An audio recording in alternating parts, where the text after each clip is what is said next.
Hello everyone, मैं अमित आपके अपने चैनल द सोशल शिक्षा में स्वागत है।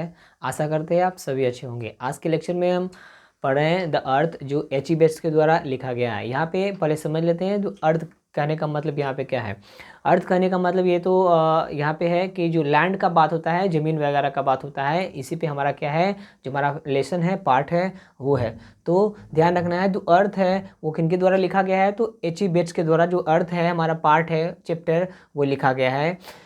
एच ई बेट्स, जो इनका जन्म हुआ था 1905, मतलब 1905 में क्या हुआ था, इनका जन्म हुआ था। और इनका जो निधन हुआ था 1974 में। तो आपको ध्यान रखना है क्या कि एच ई बेट्स का जो जन्म हुआ है, इनका जो बॉर्न हुआ है, वो कब हुआ है, 1905, और he was died in 1974।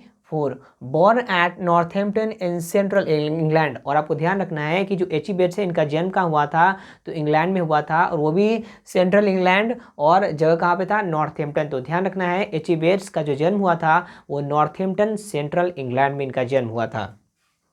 Was well acquainted with the English countryside, especially the peasants who lived there. A well-known short story writer.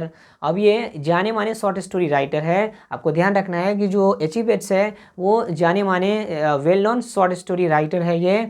He worked for some time as a journalist. आपको ये ध्यान रखना है, आपको एग्जाम में पूछा जाता है कि वो कुछ समय के लिए वो किस चीज़ का काम किए थे। तो आपको ध्यान रखना है, वो आपके ऑप्शन में दे देगा, कुछ भी दे सकता है, तो उसमें ऑप्शन रहेगा आपका जर्नलिस्ट। तो आपको ध्यान रखना है क्या कि H E Bates work for some time as a journalist. Journalist करने का मतलब जो न्यूज़पेपर वगैरह में, जो मीडिया में जो काम करता है पत्रकार, उसी को हम जर्नलिस्ट क्या करते हैं, उसी के सेंस में बोलते हैं। तो जर्नलिस्ट ये हुआ। तो आपको ध्यान रखना है, he work for some time as a journalist.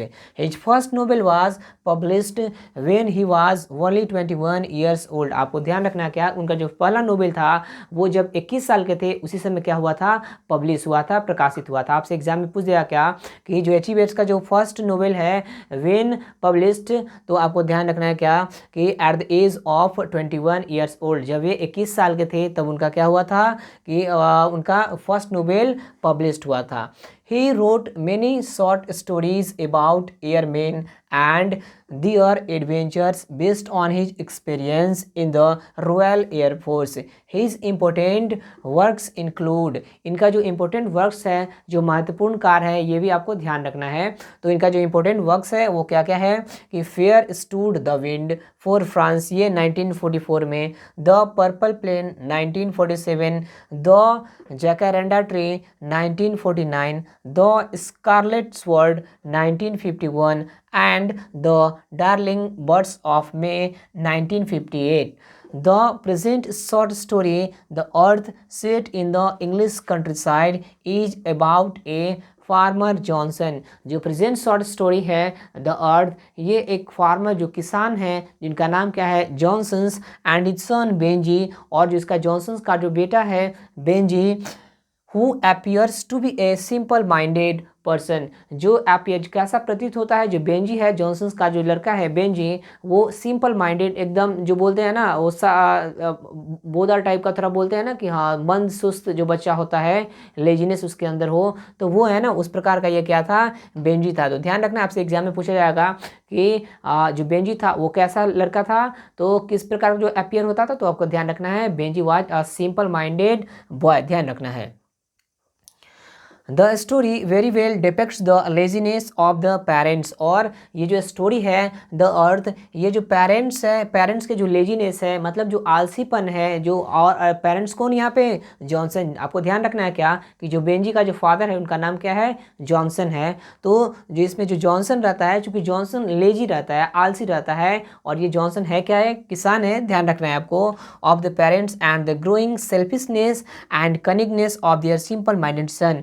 चूँकि जो जॉनसन रहता है वो लेजी रहता है, और उसका जो बेटा रहता है बेंजी, वो ग्रोइंग सेल्फिशनेस, जब वो धीरे धीरे बढ़ने लगता है आगे, तो वो क्या होने लगता है, उसके अंदर कनिंगनेस और जो सेल्फिशनेस, जो स्वार्थी होता है, स्वार्थ वाला भाव, अपने लिए काम करना वो, और जो धूर्तपना जो होता है, कनिंगनेस, वो इसके अंदर, बेंजी के अंदर धीरे धीरे क्या होने लगता है, पनपने लगता है। जैसे टाइम ग्रो करता है, जैसे जैसे टाइम बढ़ता है उसमें और उसके पास ज़्यादा पैसा आने लगता है तो क्या हो जाता है, कनिंगनेस और ये जो उसको बोल सकते हैं सेल्फिशनेस वो आने लगता है बेंजी के मन में। और बेंजी किस प्रकार का बच्चा रहता है, तो ध्यान रखना है, सिंपल माइंडेड बॉय रहता है, who finally drives the man them away from their home. तो और बाद में चूंकि बेंजी खुश नहीं रहता है, तो बाद में जब बेंजी धीरे धीरे ये आगे बढ़ने लगता है, तो आगे बढ़ने के बाद जब इसके पास पैसा हो जाता है तो इसके अंदर क्या आता है, कनिंगनेस वाला जो भाव होता है, सेल्फिशनेस वाला कि हमारे लिए सब कुछ है, स्वार्थपना आ जाता है इसके अंदर।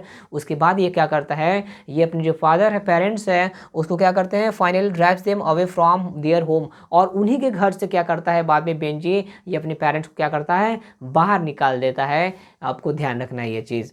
तो आपको एक बार और समझ लीजिए, जो द अर्थ है ये एच.जी. बेट्स के द्वारा लिखा गया है। इनका जो जन्म हुआ था 1905 और इनका निधन हुआ था 1974। कहाँ पे हुआ था, नॉर्थहैम्पटन, सेंट्रल इंग्लैंड में, आपको ध्यान रखना है। और जो उन्होंने बहुत सारे शॉर्ट स्टोरी के लिए क्या किया था, काम किया था। He work for sometimes as a journalist, और वो कुछ देर के लिए क्या किए थे, कुछ समय के लिए जर्नलिस्ट का भी काम किए थे।